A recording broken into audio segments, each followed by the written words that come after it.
Hello, everyone, and welcome to today's lunchtime series. I'm Véronique Church-Duplessis from White Ribbon. We'll be starting in just about 5 minutes. And today's topic is dealing with rejection and healthy masculinities. So please get comfortable, and we'll start shortly.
Maybe let's sit down and wait for folks to join.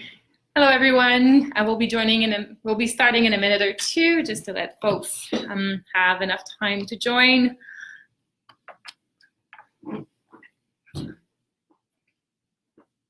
So we can see here, so far it's only me who has joined. There are a couple of people.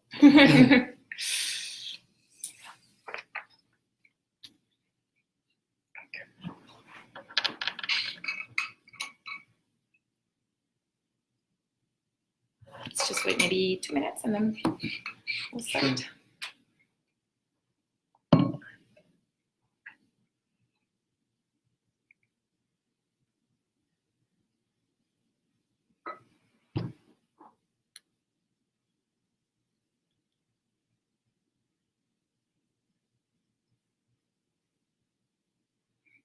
Sure. Oh yes, we can see you. Let's see if it's working okay. Yes, we will get notifications if it doesn't.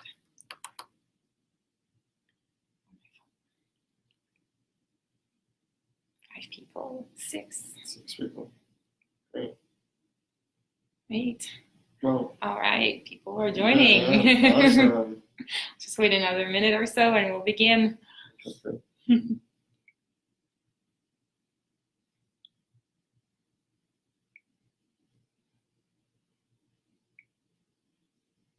9.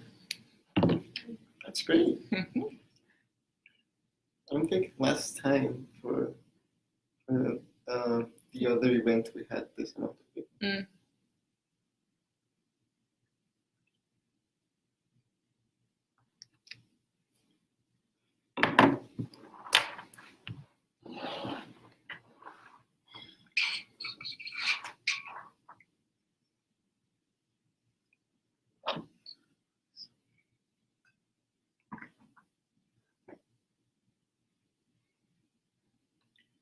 All right. Let's do it. Let's start with introductions. Awesome. So welcome everyone. Thank you for joining us today. The talk today will be about dealing with rejection and healthy masculinities. I'm Véronique Church-Duplessis. I'm a bilingual program manager at White Ribbon. We're a national organization, national charity, and we are based in Toronto. And I'm joined today by my colleague, David. David, would you like to Hi, everyone. Thanks a lot, Véronique. I am David Garzon. I am the Community Engagement Manager for White Ribbon. Thanks a lot for joining, and thanks a lot to Véronique for inviting me to here. I think it was not planned that I was going to join, but so I'm David, happy to be here. Yes, so David is available. We didn't think he would be, but now he is. So we thought it would be nicer to kind of have a conversation today. So White Ribbon, as I mentioned, is a national nonprofit organization. We specifically work with men and boys to prevent gender-based violence and violence against women and girls, promote healthy masculinities and healthy relationships.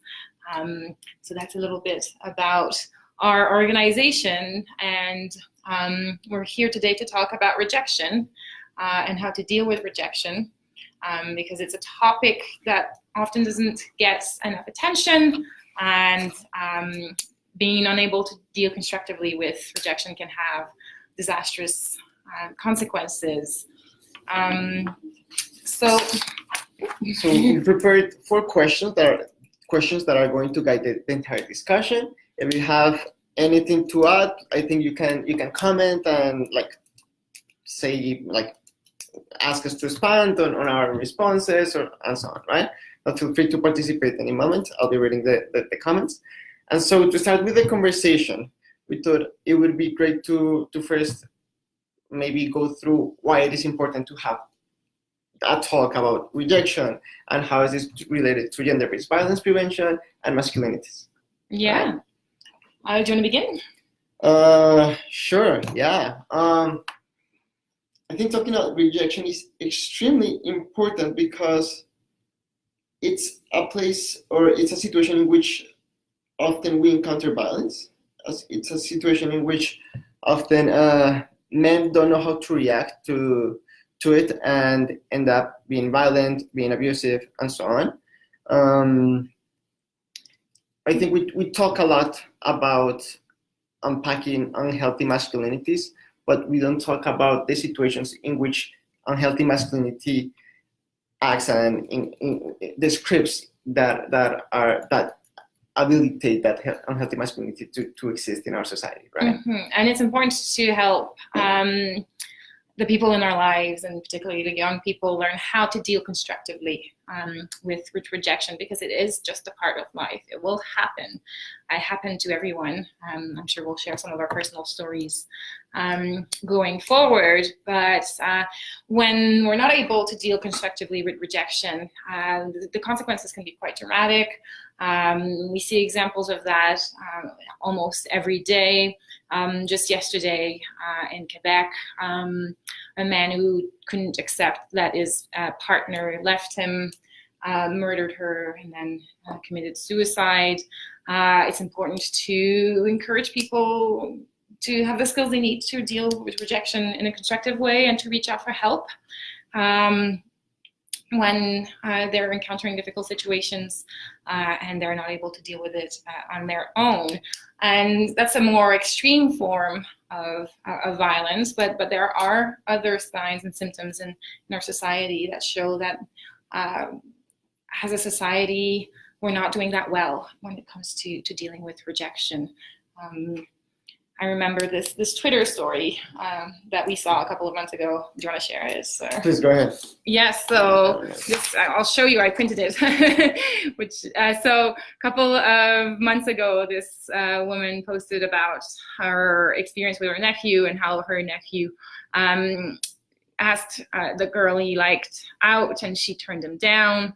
And then asked him what he needed to do and going forward. And the young boy, the nephew, mentioned that he would keep trying.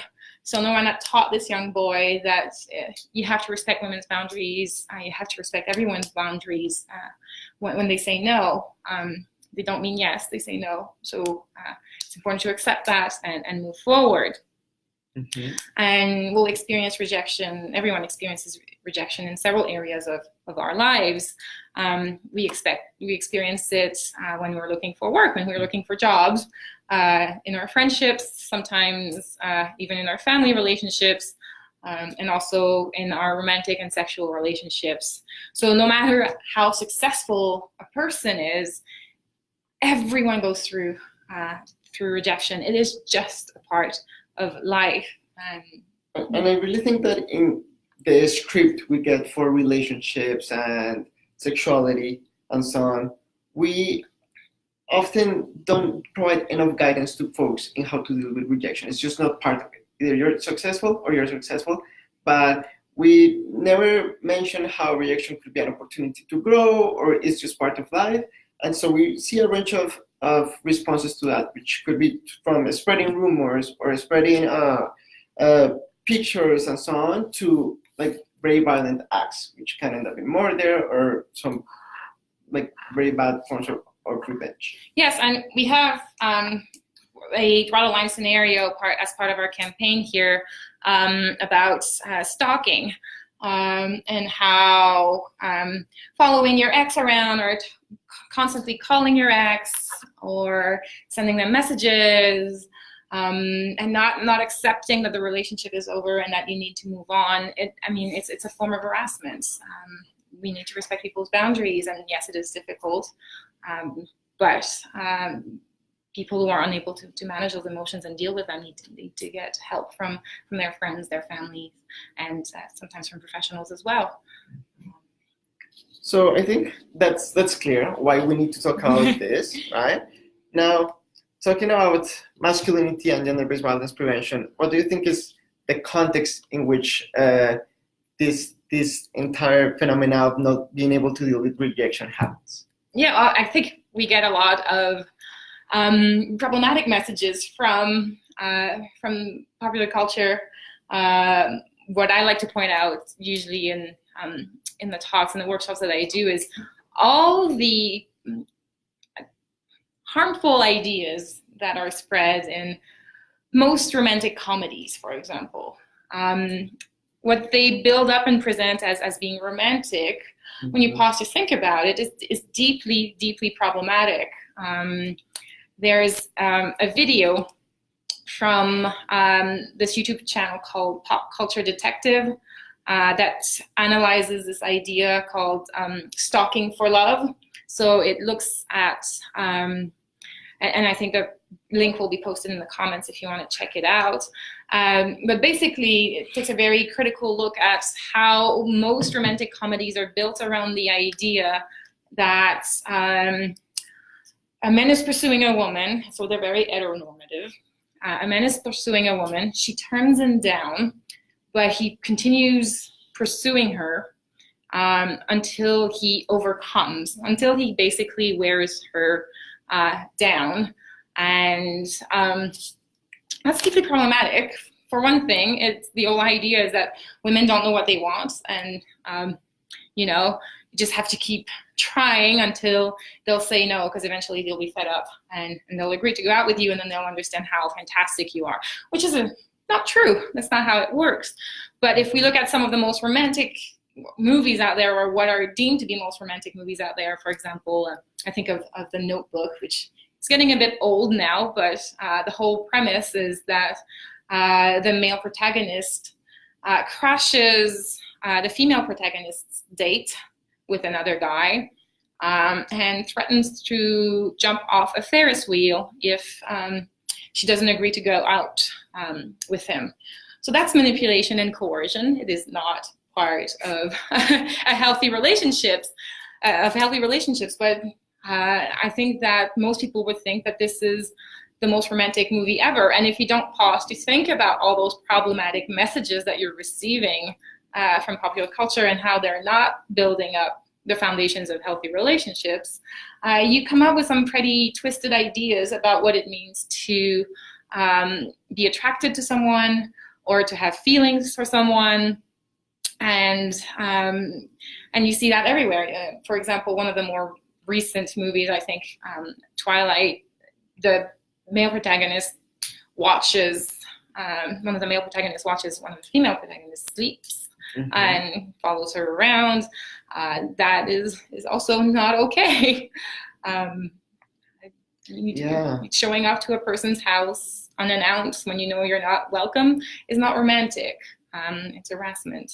So yeah, I think it's entirely part of our culture. We haven't questioned enough the idea of romantic love that has been going on only for a couple hundred years. I think this is also something relatively new, right? Before, we used to see relationships as partnerships between clans and families, and then the idea of romantic love developed, and it has some characteristics to it, right? Like the idea of, I cannot live without you. Without you, my life is incomplete. I am only half a being if you're not part of my life. And I think we can all think of songs from the top of our heads that like spread this message, right? And what we end up with is with individuals that think that they need to be with somebody in order to be complete. They need to be with someone in order to get a status, right? We need to learn to be on our own before we can be in a healthy relationship with another person. Exactly. We don't speak about that, right? Yeah. We don't say, like, first you have to work on yourself and be better and be ready for this path in relationships that is tough, right? And something that is also interesting is that, for example, in Disney movies, the end is always the beginning of a relationship. Yeah, right? Happily ever after. And it's supposed to, like, that beginning of the relationship in which it's like called the honeymoon and so on, is supposed to last forever. And so folks enter a marriage and then they don't know how to deal with all the problems that go on, which include in part rejection, like how we're interacting is not the same as before, you're not looking at me in the same way, you're not talking to me in the same way, and so on. And that could possibly lead to violence in a mix with toxic ideas of masculinity and so on. Yeah. If you're using this video in your classroom, I think this would be a good time to pause and reflect with your students about how what ideas they've seen in recent media and culture that do propagate this idea that rejection is not something that is to be accepted, but rather accepted and dealt with on your own with your own support network, but rather that rejection is something to be overcome regardless of the wishes of the other person. I think that this is a conversation that is important and will help young people have a more critical look at some of the ideas, the common ideas the messages that we're seeing in social media and on the internet, movies, popular culture, and all of that. Yeah, I think romantic love is a good concept to deconstruct, and something that I also had written down, going back to its characteristics, sorry, is this idea of it being based on intuition, on a magical chemistry between two people, right, as opposed to rational decisions, right? So because I'm driven by passion and I'm driven by emotion, I am not rationalizing my behavior, and therefore it's okay to act based on these passions and these overwhelming emotions. Right? Mm-hmm. Yes, that doesn't mean that there has to be an effort to think about how you're making the other people feel, and you have to have empathy and respect for another person. And there's this idea that of unrequited love, which I find pretty harmful. Love that is not reciprocated is not love. Love is a mutual feeling that is freely developed and experienced by two people or more people, but it is not something that goes one way. It's a mutual relationship, and projecting feelings that are not reciprocated on another person is harmful in the long run. It's helpful to pause and think about how to overcome and move on and grow, but latching on to those feelings is not really healthy in the long run. So in addition to popular culture, and our society in general does value persistence and perseverance, and that is fine when you're trying to achieve things in your personal or professional life.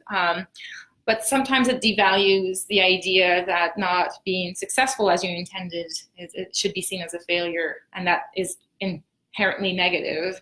Not being successful or failing is an opportunity to learn and grow. And being perseverant or persistent beyond any rational measure is not something to be proud of. We have it's not necessarily a sign of strength. It's being able to take stock of where we are and what we can hope to achieve and how we can grow, and how what we hoped for might not be realistic or what we should pursue, and readjusting and rethinking about where we should go is necessary, and rejection is part of that. It shouldn't necessarily be seen as a failure. It should be seen as an opportunity to learn and grow and become a better human being. I think what is super relevant, or what I find super relevant in what you just said, is the part of being realistic when you're planning to be when you're planning to persist on something, on a goal, right? For example, me wanting to, let's say, become a singer, it's completely impossible. It's just something that nobody would be able to imagine after hearing me sing, right? Mm-hmm. So my persistence wouldn't lead anywhere because there is just no room to grow in that sense. It's just not going to happen, right? Yeah. For other goals, professional goals that are related to my capacities and what I can do, then of course you can persist more. And I think it is the same with relationships, right? If you're getting no's from folks, if you're getting rejections from the same person, it just means no. No means no, right? Sometimes you're flirting with somebody and you get the yes, and you get the thumbs up. You can just keep flirting and going and aiming at that amazing relationship that might happen, right? So I think that's a good way of thinking about persistence and persistence that's based on the idea that another person will change their minds about you is not very well thought out. It's not very irrational or realistic. So it doesn't mean that you should see the fact that you tried as a failure. It is an opportunity to grow. Like, for example, when I was in high school, I decided that I wanted to ask this guy out for my prom. And I was like, oh my God, I'm so nervous. Nerve-wracking. I did ask him out, and he said no, and that was fine.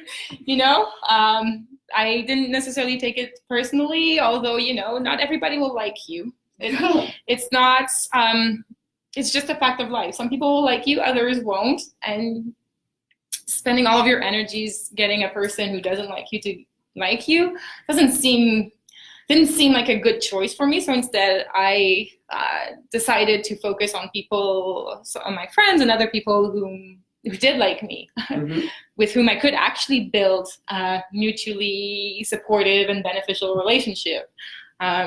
And I mean, it was just a learning experience, just realizing and understanding that not everybody will like you. And sometimes it's personal, sometimes it's not. Like sometimes when you're rejected for a job, for example, it's not always personal, but just accepting it and taking it as an opportunity to grow and moving on. It's painful. Nobody likes to be rejected, but it happens. Yeah, and I mean, why would you be with somebody who at first didn't want to be with you, right? Yeah. It's not going to turn out well at the end. Yes.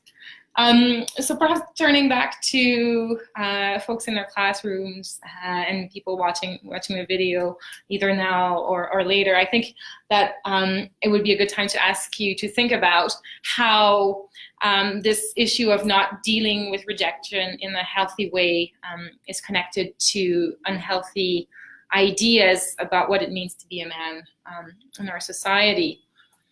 So let's pause a couple of seconds to give people time to think, and then we can pick up the conversation from there, and give you time to think about it too, because I think you should share. Oh, do I? Do I? Well. Oh, the question. Yes. Yeah. I think folks should be pausing the video so we can continue. Yeah, continue. Right? Let's continue. So the next question would be precisely that. How is this related, or how does unhealthy masculinity exist within this context of relationships and in relationship to dealing with rejection, right? Mm-hmm. So what do we mean when we speak about unhealthy masculinity, right? We're by no means saying that masculinity is toxic or unhealthy, but we're saying that traditionally some traits and characteristics of masculinity are negative to men and to people around them, women, queer folk.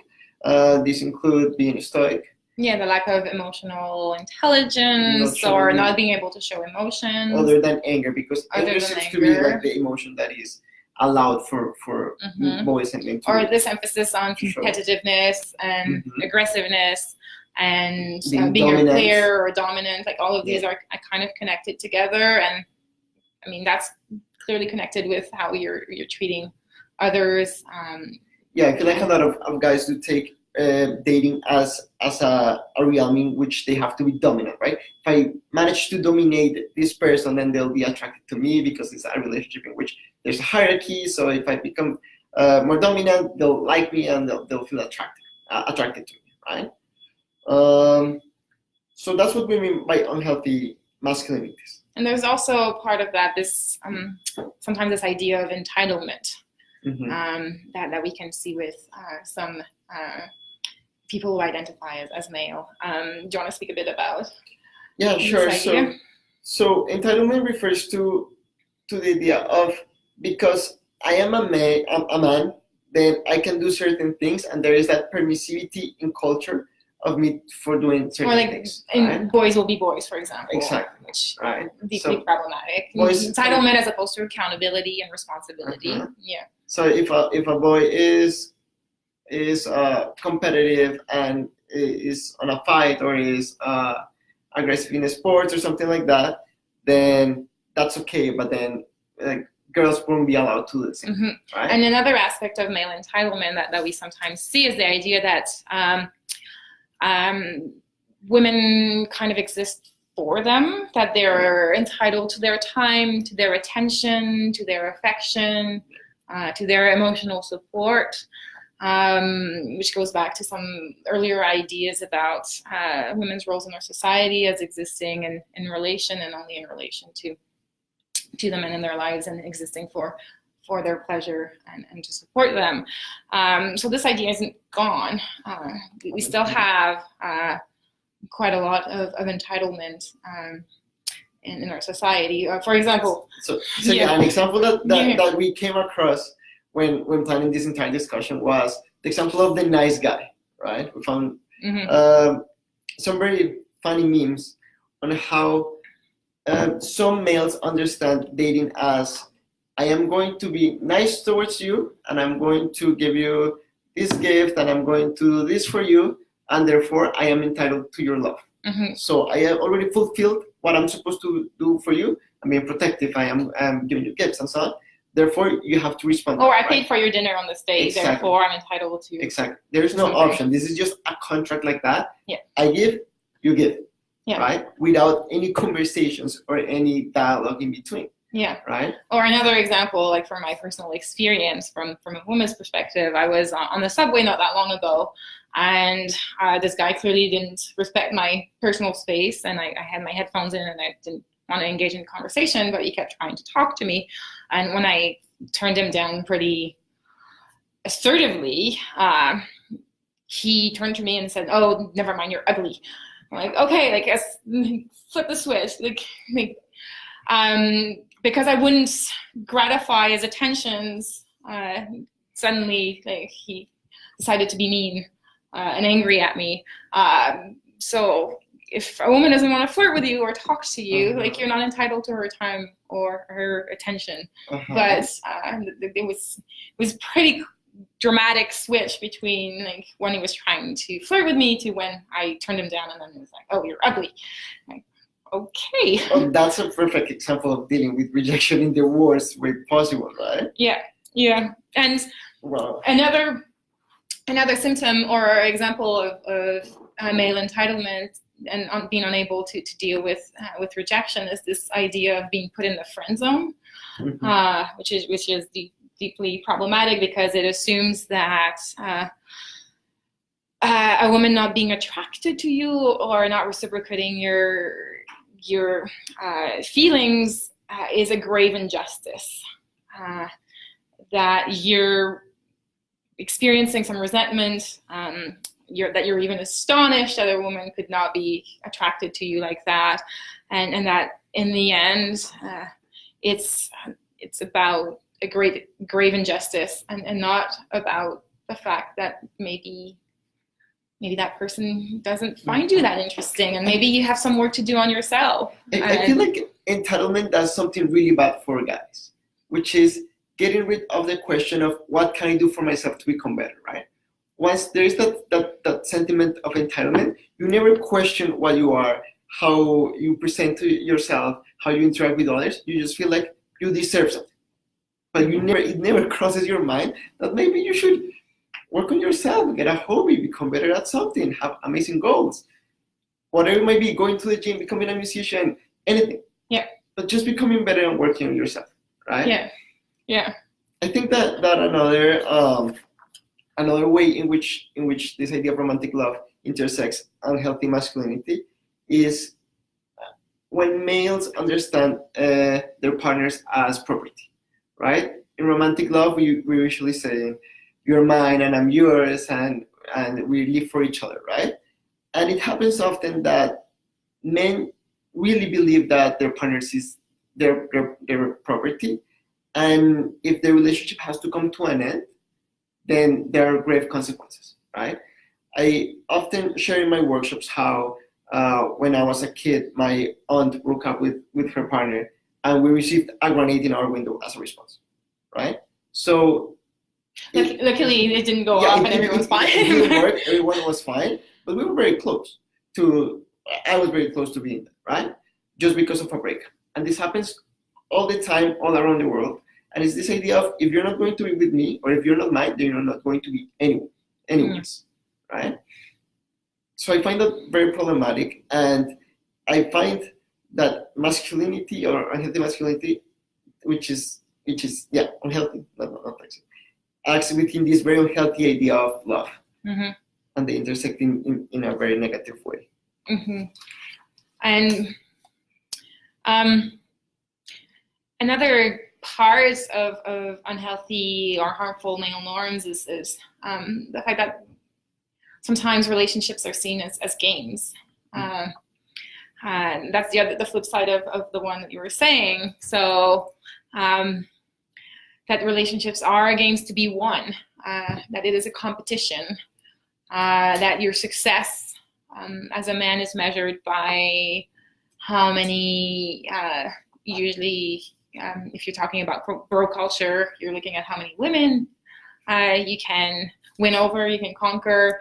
With this player culture, there's this idea that it's a game, and that you must win this game, and that there are rules and ideas that are not healthy or helpful, one of the things that we came across when we were doing some research on this a while ago is some internet advice for men on how to deal with rejection. And there were 5 ways of dealing with rejection, and 5 ways really basically of overcoming or wearing down the woman who had rejected you so that she would eventually say yes. There was nothing in there about accepting a no for an answer and moving on. And the one that really stuck out to me was if she rejects you like really firmly and angrily, just laugh and tell her that you think it's cute, which is, from my perspective, deeply upsetting. I don't know many women who say no when they mean yes. And there's this idea that women are playing hard to get, that they say no, but that they mean yes. And that's so problematic. That leads to so much violence, including a lot of sexual violence. And it's an idea that we must address and combat, because I don't know who these women are who say no when they mean yes, because I don't know them. Yeah, I think since we're teens, males are told that their status is based on their sexual activity, right? And we're hypersexualized when we're young, and we're not taught how amazing relationships can be, and how much gratitude and how much pleasure we can get from really strong, healthy relationships, right? Everything is put on the weight of sexuality. So guys just try to play this game in order to achieve a certain status and share with their peers in order to go higher and higher, right? Yes, and it's a competition, and the status is achieved usually amongst their male social circle. Mm-hmm. So women become objects in a way, in that quest for status, the status that is conferred by their male peers, not by other women usually, but rather by their social circle. That's the one that matters in terms of status. Yeah, I feel like in some circles, and for some males, it seems like they get more pleasure not from their sexual activity, but from telling other peers about their sexual activity, because the status, or within that framework, the status or the idea of getting a status is very strongly recognizable, right? Mm-hmm. And that's an idea that has been fed for years now, since the pickup culture started in the West, right? And the article you were mentioning is part of that pickup culture, in which sleeping and engaging with women is seen as a way of becoming a man. And it's a never-ending process, because at the end there's always that sense of being unfulfilled and being lonely. Mm-hmm. Right? Yes, and that's one of the most troubling impacts of unhealthy male norms in our society is loneliness, for young men particularly, and this idea that when they get into their teenage years, their close male friendships usually become more superficial. It's harder for them to talk about the real things, the hard things, with their peers, and it leads to some isolation and some loneliness. And it's about 1/3 of Canadian men who say that they feel lonely, and that's a big issue. And that also leads to a lot of pressure for relationships, because the partner, oftentimes the girlfriend or the wife, becomes the primary emotional support for men. And I can tell you from experience that doing all of that emotional labor for your partner is not sustainable for a relationship. I have a lot of friends with whom to share what's going on in my life and some of the struggles I'm going through, and we have mutually supportive relationships, and it's great. So I can share my emotional burden with a lot of people, but oftentimes I've had partners who didn't have that kind of support. They didn't have friends or male friends with whom they could share their struggle and what was going on. So I had to bear all of that weight, and it's really unfair and not sustainable. I just remember now as a kid, always or often telling my mom, I don't have friends, right? And she would be like, well, you have your peers right there. They're your friends, right? And now looking back in this very moment, I think this is the first time I come to reflect on this, that the friendship I had with male folks was very competitive. It was based on putting the other one down and showing that you would be best, and you ranked higher in a status based on this economy of masculinity that we used to, or we tend to feed since we're teens. And so I think after that I've been able to relate to some male friends that are able to share their emotions, and they're going through a breakup and they call and they're like, and they help you deal with rejection. Yeah, exactly. But that's uncommon. Yeah. And often men are trapped in relationships, friendship relationships, in which it's only about status and it's only about competing with each other, and it's only about drinking beer, and that's it. Yeah, and developing a good support network, having close friendships and relationships with your peers, with friends, is essential for you, for your mental health and your well-being. And it's essential to help you deal with rejection, to know that even though a person might have rejected you, you're still liked, you're still loved, you're still supported. And that, yes, not everybody will like you, but you have that circle, that group of people who are there for you, to help you grow, to help you move on and get on with your life. And rejection happens at all points of a relationship. Sometimes it's rejection before a relationship starts. Sometimes people go through, they take breaks in their relationship sometimes, and that's usually how relationships end. So it's important to think about how to handle that in a constructive way, and how to be able to deal with those difficult emotions and to accept them. So feelings of guilt or humiliation that are associated sometimes with rejection, feelings of disappointment, they're unpleasant feeling. And if we're not able to deal with those negative emotions, usually we tend to fall back on the one emotion that we understand, the one emotion that is socially acceptable, especially for men, and the one emotion we're actually comfortable with, even if it's a negative emotion, and that's anger. And anger leads to violence, and when it's not properly managed. So developing our emotional intelligence, developing a supportive network of friends is essential. Yeah. I think that leads us to our next question, is what advice can we give folks to deal with rejection?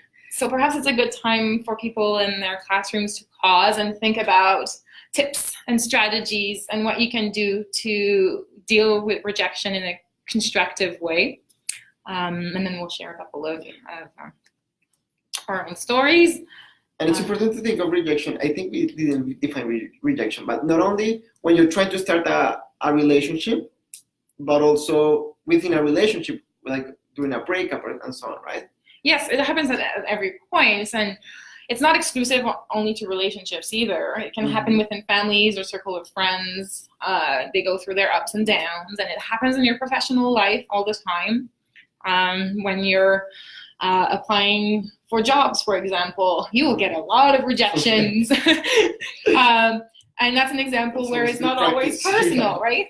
So sometimes there are other things that come into play which leads to ultimately to rejection. So it's about thinking about personal growth, but also whether other factors come into play. Sometimes it's not just you. Sometimes it is.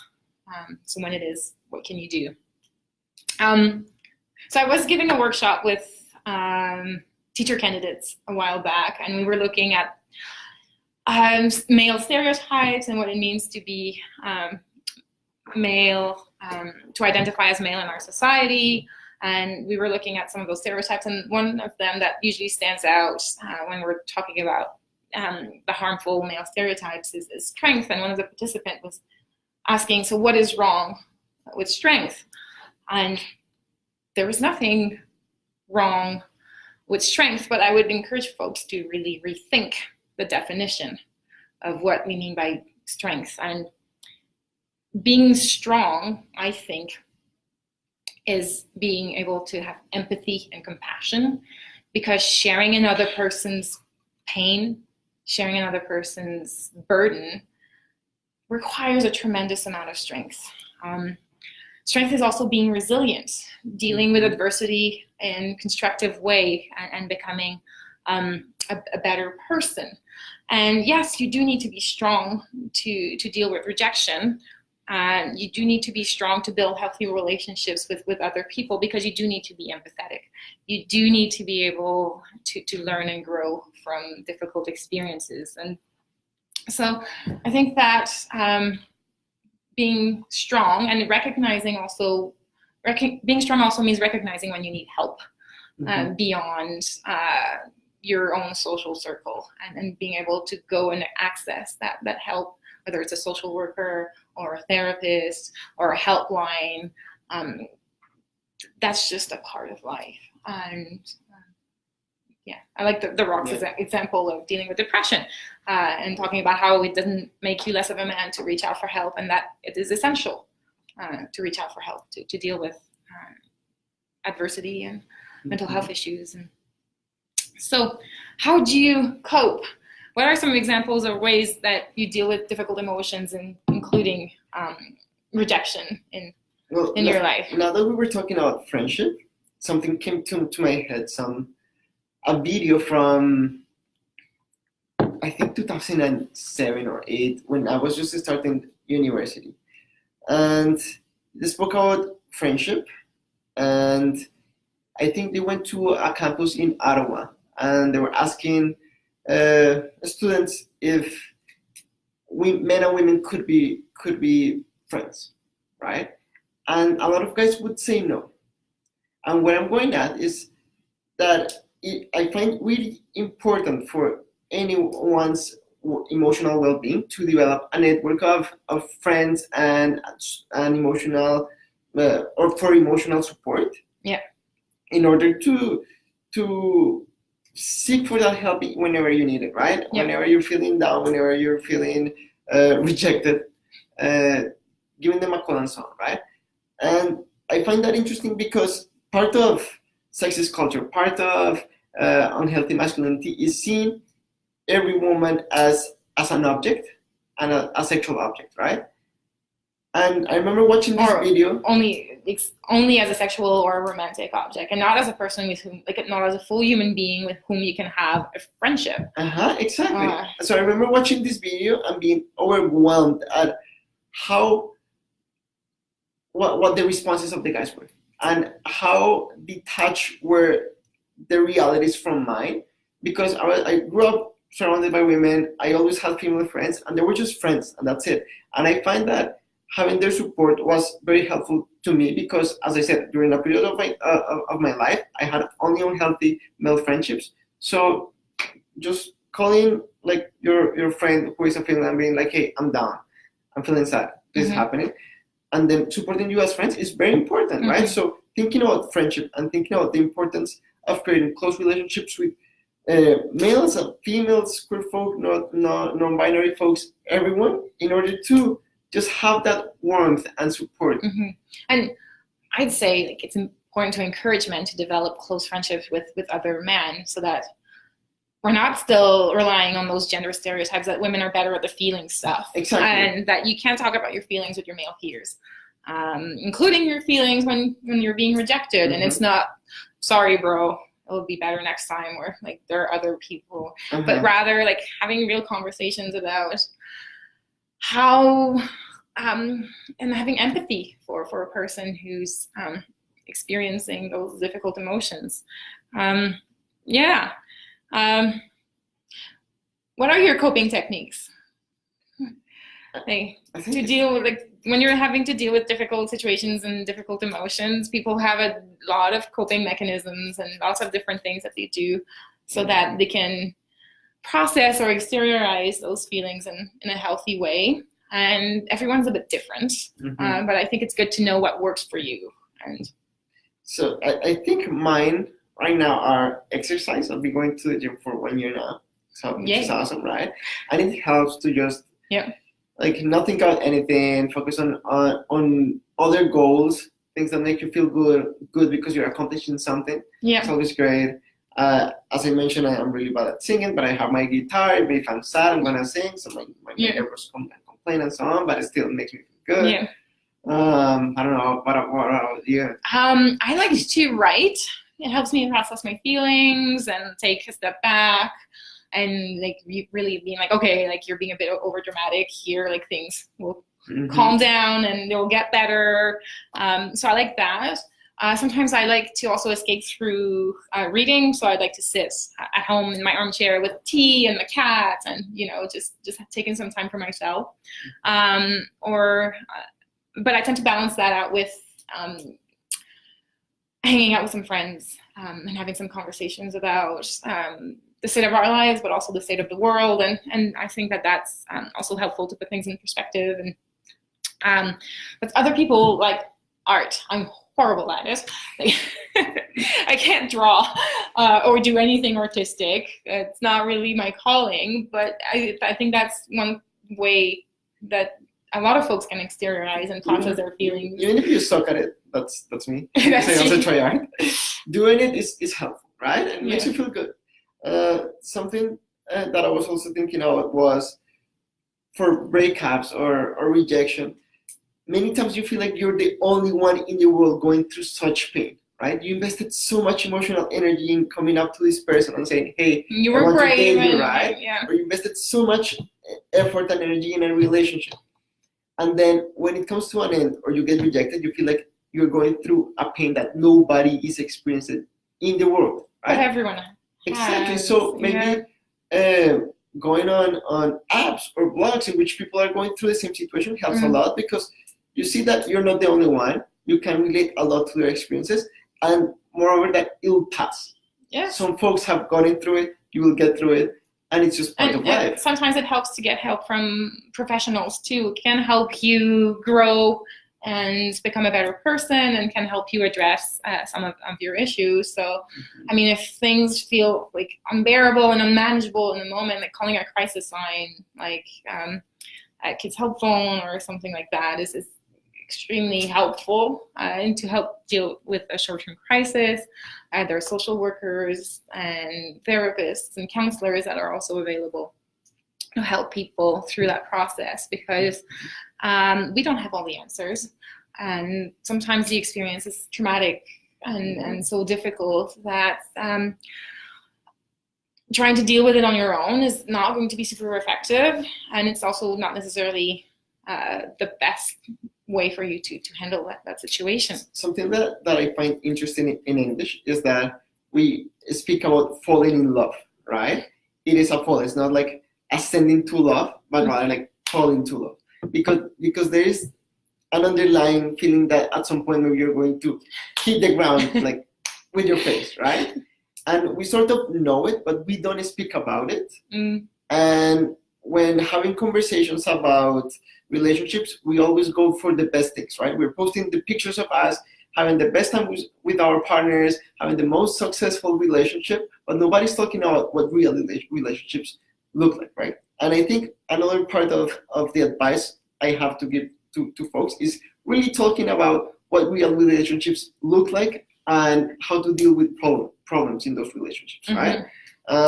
Getting away from always talking about how perfect our lives are, but also sharing the new ones with our friends, in the classroom, with our families. Just saying relationships are not perfect, and we have to acknowledge that, but we also have to develop a language in which we can speak things through, as opposed to ending up just being angry and perhaps even being violent. Right. Yes.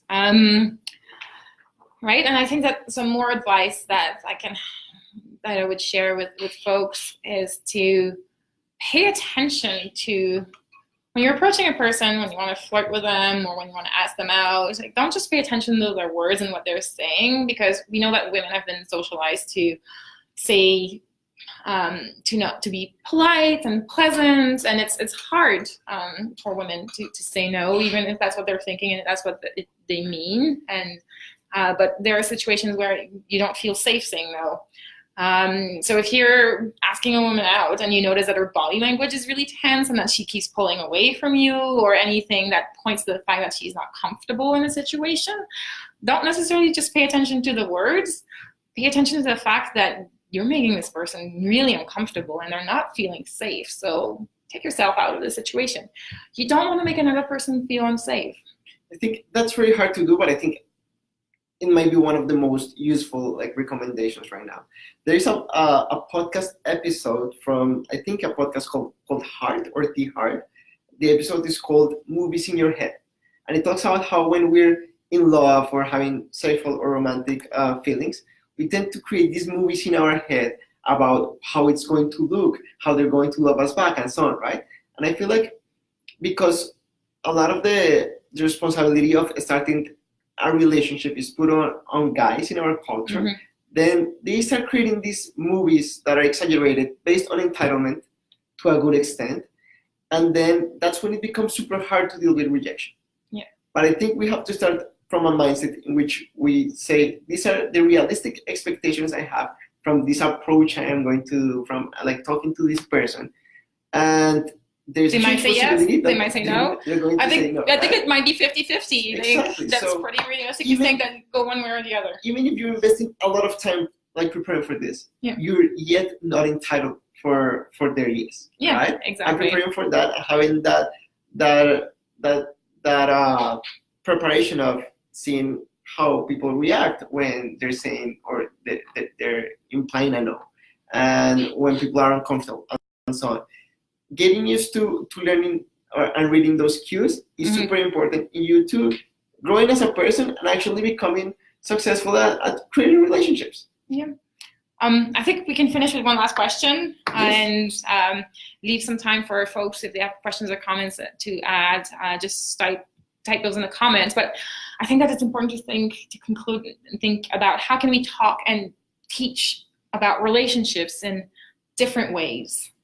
What are the skills and the ideas that we want to emphasize when we're talking about healthy relationships? And how can we contrast that to the mixed messages or the harmful messages that we're receiving from a lot of our popular culture? So let's pause a second and then resume. Yeah. So what do you think are some of the key things that we need to teach young people and ourselves? Let's face it, the work is not done as an adult. This is something you can constantly learn and grow and keep working on. I think this is a hard task because we're competing against an entire industry. Romantic love is an industry. They sell products, they And it looks sell good. songs, they sell movies by using romantic And love. it looks enticing because people want to be loved. People want to be accepted. The need for belonging and acceptance is a basic human need. And it's about finding ways of fulfilling that in a healthy way, as opposed to thinking that you're entitled to affection. And So I think the best thing we can do is just oppose to those discourses, create new discourses, and talk, as I said, everywhere. Church, families, everywhere. School. About school. What other options are there? And what is a realistic way of talking about relationship? And using maybe popular culture as a way of starting conversations in which we demystify everything that is being taught to us through media. For my part, I think that what I would emphasize, and one thing that we talk about when we do workshops and talk about healthy or unhealthy relationships is the idea of empathy. How do you think the other person feels when you're making them feel unsafe because you're insisting that they go out with you, when you follow them around or stalk them, when yes, you're hurt because your dreams and aspirations weren't fulfilled and you got rejected, but how do you think the other person would feel if you didn't respect their wishes? And in all cases, I think it's important to have empathy and compassion and really make an effort to understand how another person might feel in your relationship. And that's helpful for like any type of conflict in a relationship, with whether it's an intimate relationship or romantic relationship or relationship with your friends and family. I think entitlement destroys a lot of the questions guys should be asking. Like, would I date myself? Have I done enough work on myself in order to be dateable by somebody that I really admire and I would like to be with? Also, am I dateable? And have I worked enough on myself? I had another question in mind. I forgot. You had mentioned something. I forgot. It's okay. I don't. It's okay. Yeah, it's okay. You had mentioned something. But I think one thing that we need to do too when we're working with young people is understanding that a healthy relationship starts with a healthy relationships with yourself. Mm-hmm. So those skills are important. It's important to build the skills to have a healthy relationship with yourself, and then with your friends and family, and later on in life with your romantic or sexual partners.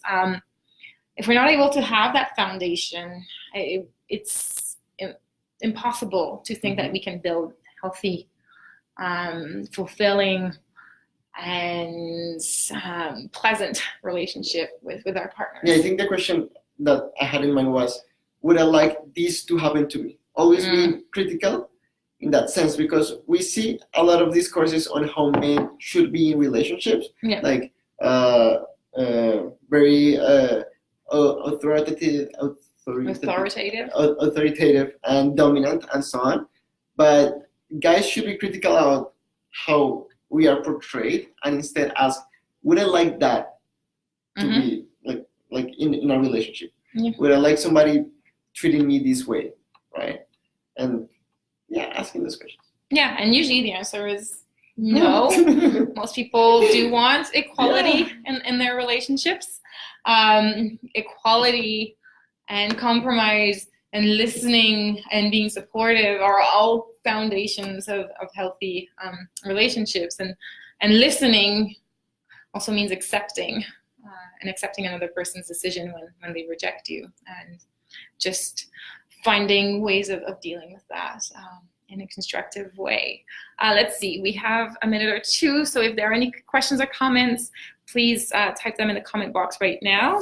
And if not, I think that we can conclude today's discussion about dealing with rejection and healthy masculinities, and really encourage folks to have conversations about how, as a society, we can be better, and how we can develop a healthier relationship with difficult feelings such as rejection, because they are unpleasant. It is a very unpleasant feeling, but it is just part of life. And if you want to continue this conversation with us, look us up on social media: Instagram, Facebook, Twitter, White Ribbon. Yes, you can find information on our website at whiteribbon.ca. And we look forward to hearing from folks about their comments. And if you want to reach us, do look us up on our website. And if you want to request one of our workshops, you can also find information on our website as well. And thank you all for tuning in today. And thank you to Neighbors, Friends, and Families at Western for hosting us and inviting us to this talk. And have a pleasant day, everyone, and keep the good work going. Thanks a lot. Thank you.